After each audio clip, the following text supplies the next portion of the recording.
this man's name is Lee Brice. I had never heard of Lee Brice before. He looks kind of like a mix between Guy Fieri and a Danny McBride character, but he's a real guy. And he sang a song that if you haven't heard it before, or if you're not listening to a lot of contemporary country, it kind of sounds like a joke. It sounds like not a real song. It actually reminds me of and other people have pointed this out, the Bo Burnham kind of fake country song he did years ago. And we just talked about, we didn't watch it or whatever, but, we talked about what was so interesting about about the Bad Bunny performance, the artistry involved, the way in which he was exploring, political ideas alongside just playing really good music. Let's see what this gentleman is up to.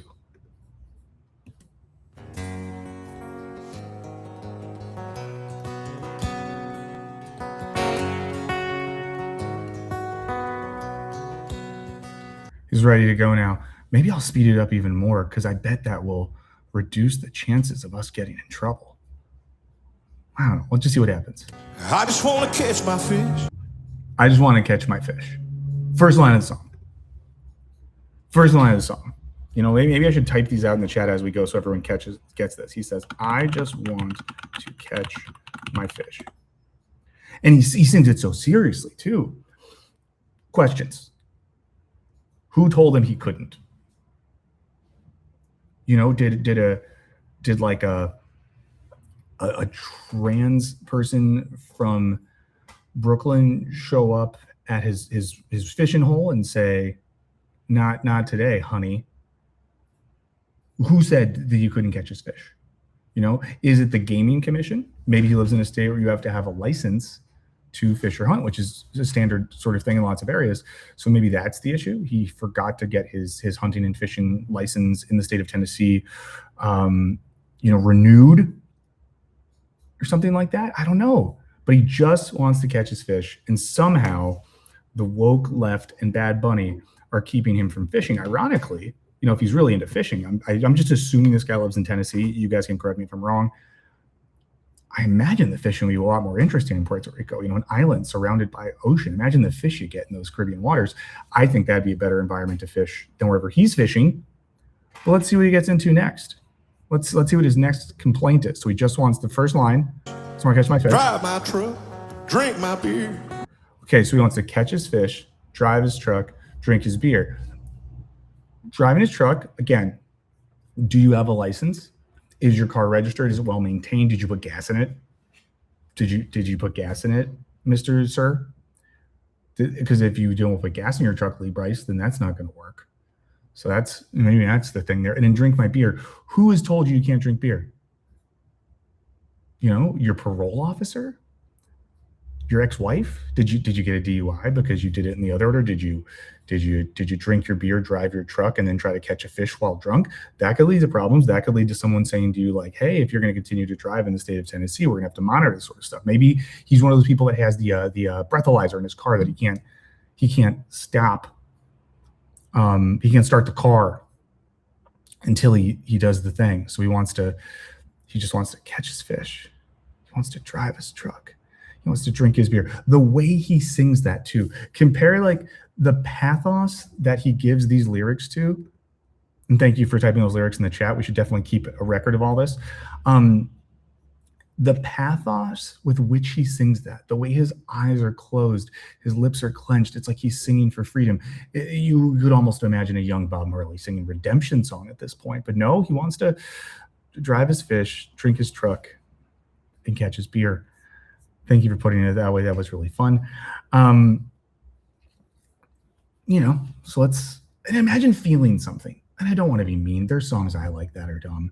But imagine hearing that and really feeling something. Really feeling like you are under attack. And this is speaking for you. Whoa, Amp Organs is currently on strike. Shout out to you. Cons, no pay. Pros, finally here for a whole stream. Oh, and striking is kind of dope and empowering. Amazing. Everyone, can you please give a shout out to Amp Organs in the chat for being on strike? Can you do that, please? Can everyone just be really nice? Can everyone show solidarity? And if Porkins, if there's anything any of us can do to support the organization from which you're striking, or if there's like resources or places we can donate, please do let us know. Or if there's a way you want to do it where you can stay anonymous, you can shoot me an email and I could try to help or whatever. But that's very, very cool, and we're very proud of you. I know I want to refund that super chat. Why did you do that? Okay. So we've established three things he really wants. Not wake up to all. This is the important line, I think, when he says not wake up. Now, he keeps going, but if it were me and all I cared about was the ability to catch my fish, drop my trunk, drink my beer, I might want to not wake up too, you know? I might want to not be around anymore. Not wake up.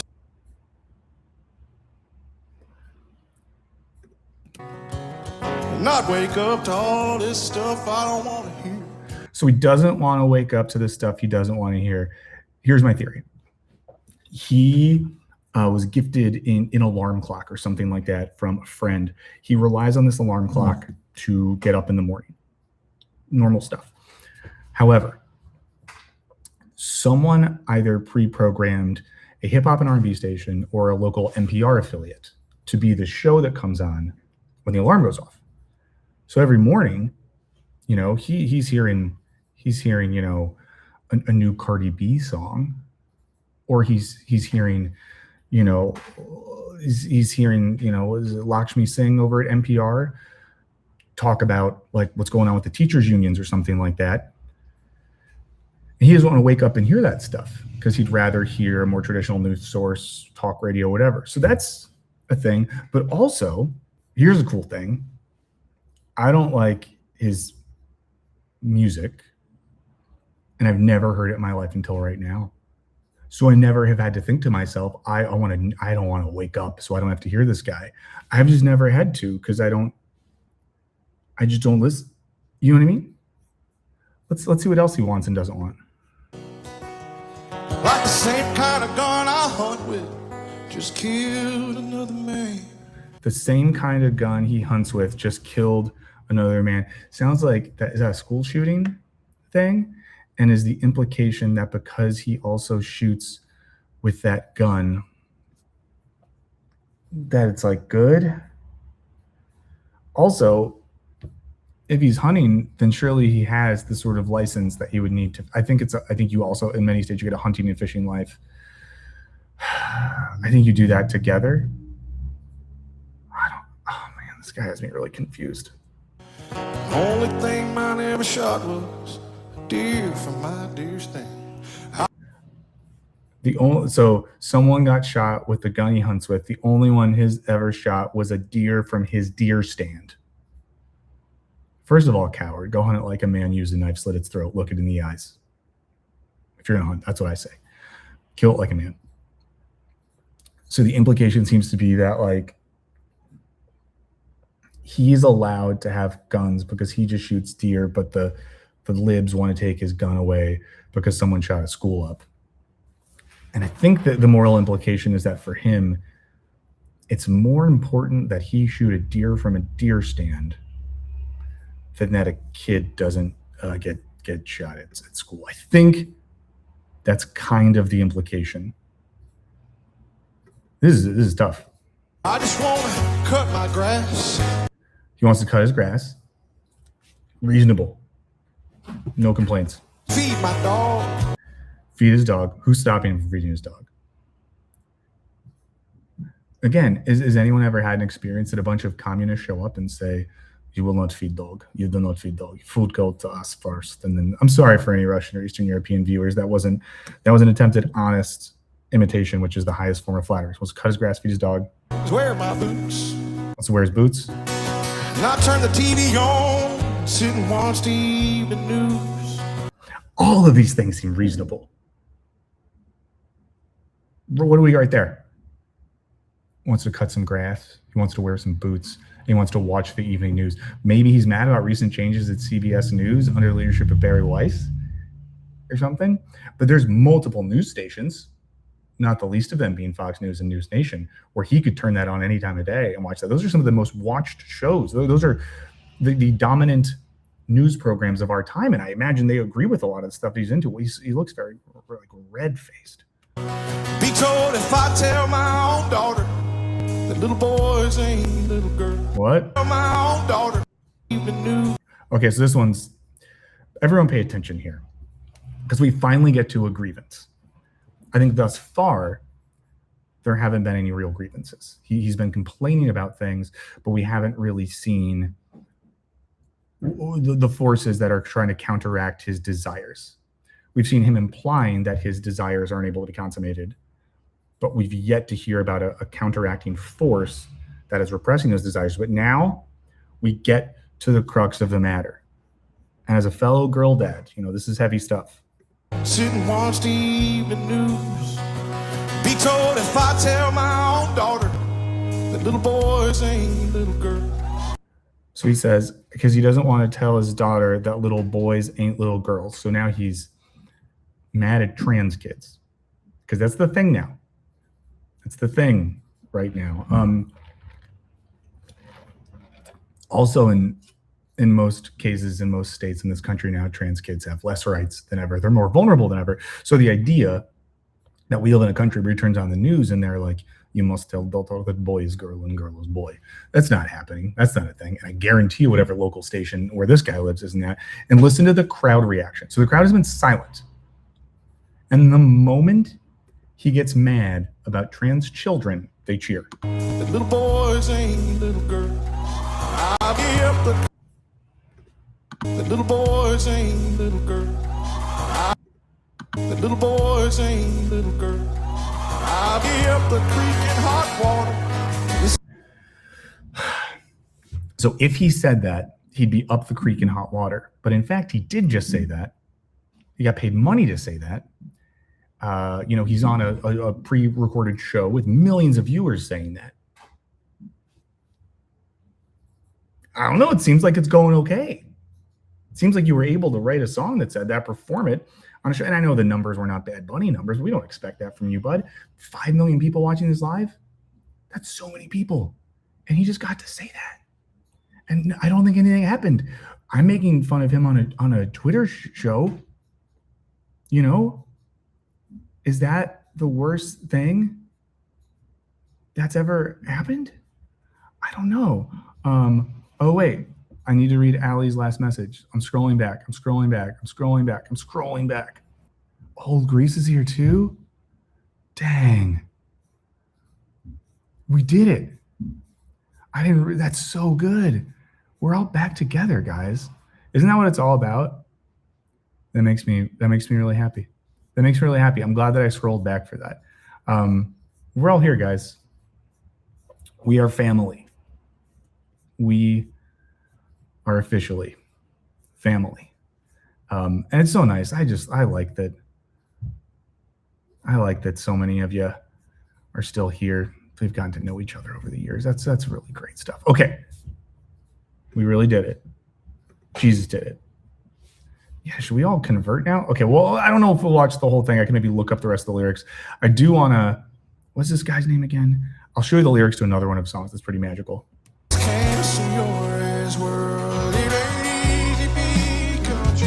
It ain't easy being country. So I guess this is a riff on Kermit the Frog's It Ain't Easy Being Green.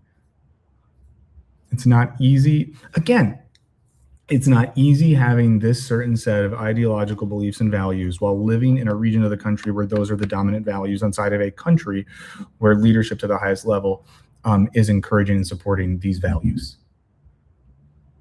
This guy's kind of a little baby. He's kind of a little baby. A bloated baby, but a baby. In this country nowadays. Let's see if he has more complaints. Thing goes up in right-wing devil. Right-wing flames. Saying I'm some right-wing devil. Ooh, he's a right-wing devil. Because I was down south, Jesus raised. Because he was down south, Jesus raised.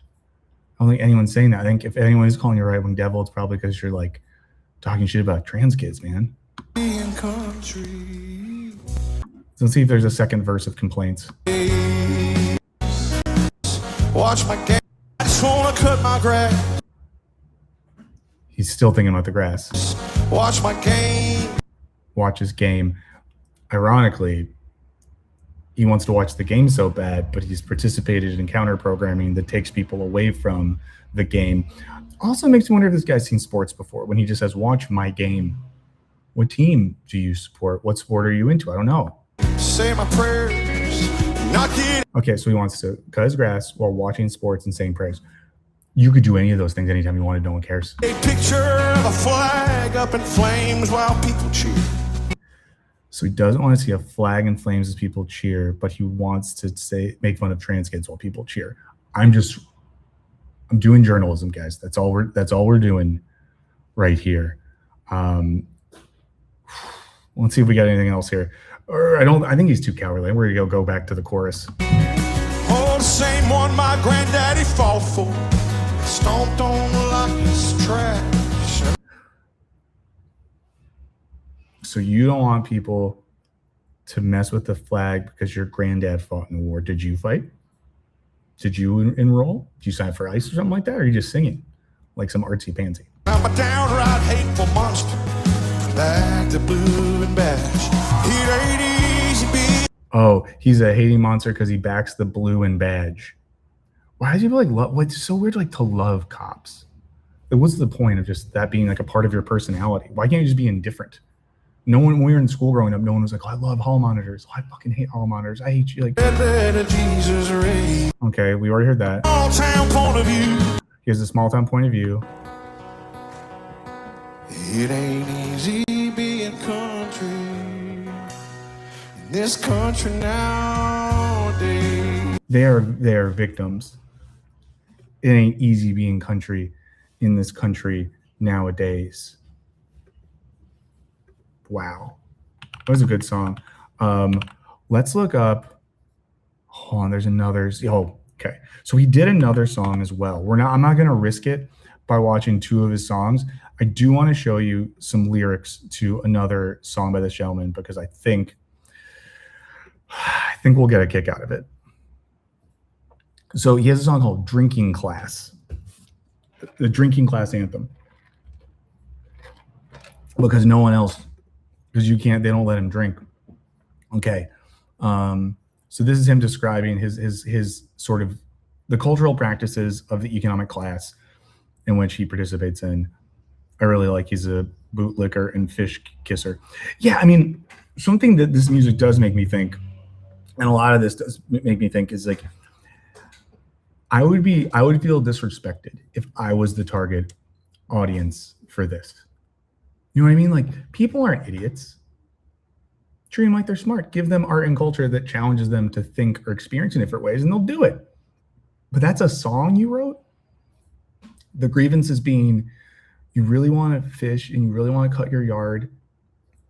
You love Jesus and cops, and you're really mad that the TV told you that you can't tell your daughter. I don't know, man. I don't know. I just want to drink and drive and put lives at risk. So let's read his anthem about drinking. We're up when the rooster crows. Clock in when the whistle blows.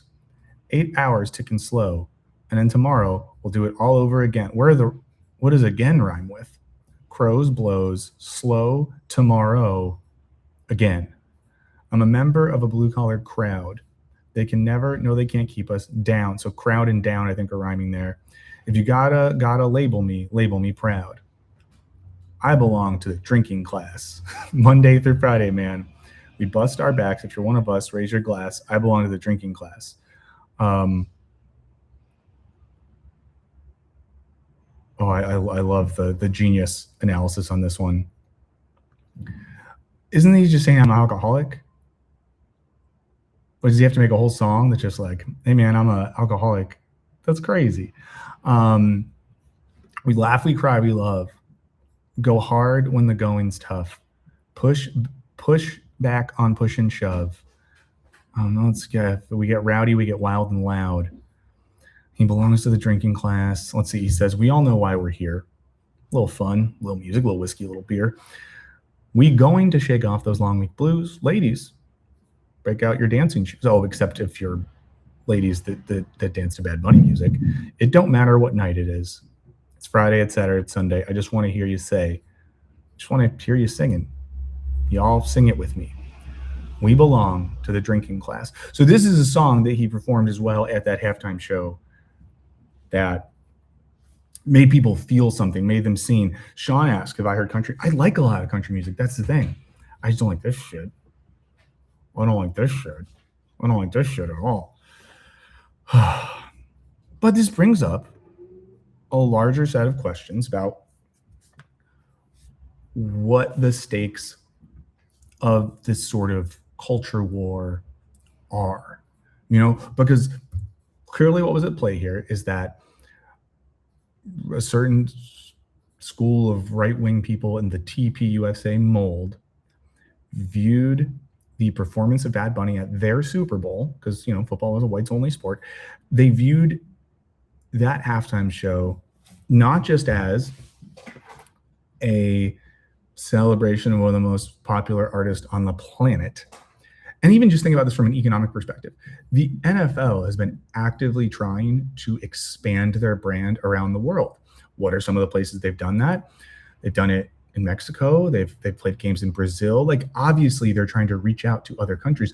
And newsflash, all the stuff below America, the United States, they're speaking Spanish or Portuguese in a couple of cases. But like, just from a business perspective, it's very smart if you're the NFL. And these people are supposed to respect good business, but they view that as an assault on them and their culture. Because, and I think one of the reasons these people struggle with culture is because they view it as an articulation of political positions. So what music should be is a person that looks like you directly articulating your politics. So in that one song we listened to by the big boy we saw before, he articulates guns, yep, beer, yep, cops, yep, soldiers, yep, burning flags, no, trans kids, no. Like, he just articulates the thing. Now, I'm not fluent in Spanish, but as far as I know, Bad Bunny's lyrics aren't like, colonization is bad. I don't like that. I wish Puerto Rico was independent. Here's why that would be good. I think he's expressing things a little more artistically and creatively. Culture is adjacent to politics and social issues, but it's not a literal, direct articulation of those things. And even like classically conservative art, people just didn't articulate those views. Like, if you watch like someone like David Mamet, playwright and screenwriter, he's a pretty right-wing guy. But when you watch a David Mamet film or see a David Mamet play, it's not just like, what I love, jerking off to Ronald Reagan or whatever. Maybe he does have a new play where he says that, and I just haven't seen it. And we could run some of this, and we'll look at this Guardian article in a second. You could run some of this through the idea, of course, that culture is a product of dominant economic systems. We can put on our Frederick Jameson hats for a second. I need to make actual Frederick Jameson hats. I need to email Eddie. I'm saying it out loud so I remember. But we put our Jameson hats on and we think about like postmodern culture, and postmodern culture just being the cultural mode of production in late capitalism. Popular art is normally adjacent to or somehow unconsciously articulating the dominant economic paradigm. And I think even like with the Bad Bunny thing, right? It's good capitalism. If you're just looking at it from that perspective, right?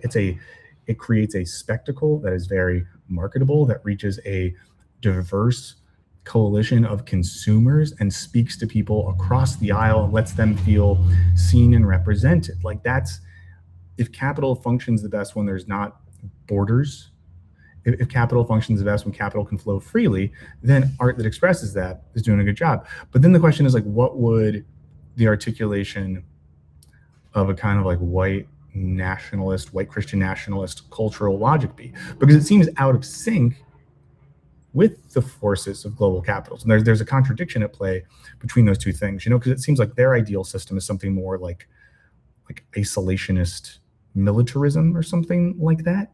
And maybe that's why you have to articulate your politics in a work of art, because you have to know the codes to be in their segregated isolationist society. But to me, that just seems like a tension with these people, that they're not even good at doing the thing that they think is so important. If the thing that's so important is the embrace and perpetuation of free market capitalist culture, they're doing a bad job at it. You know, if your big spectacle, your pre-film spectacle, it's about America and like those values, if only like 5 million people tune in to watch it relative to the hundreds of millions who are watching the Super Bowl, it just seems like you're not doing a very good job. That's what I think. I'm gonna drink water. You should drink water too if you have some, but I'll try to go away.